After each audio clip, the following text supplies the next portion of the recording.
let's see.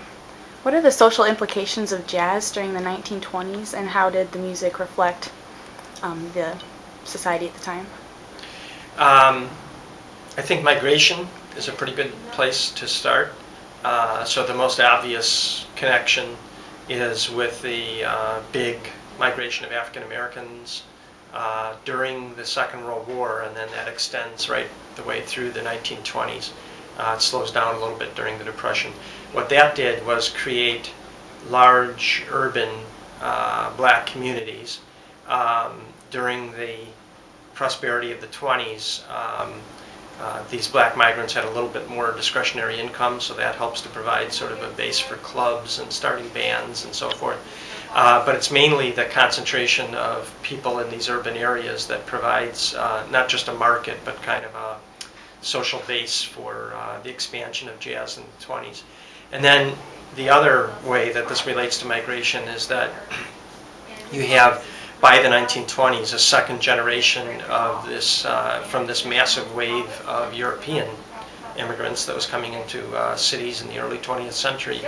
And one thing that we're finding more lately is that there's some overlap between these two generations of people. So notwithstanding racial segregation in American cities, you can find a bit more mixture of the second generation of European immigrant people with the African American migrants. And I think a lot of people today would say that both of those kinds of influences help to shape jazz, even though most people would locate the musical form within the black community, sort of coming from the black community. So I think it does, I think jazz does kind of show a lot of what's happening in American society at the time. And then in turn it also becomes part of this kind of revolution in manners and morals during the 1920s, where public dancing, including dancing that might have been considered suggestive by the moral standards of the time, that becomes a public phenomena that's linked with jazz.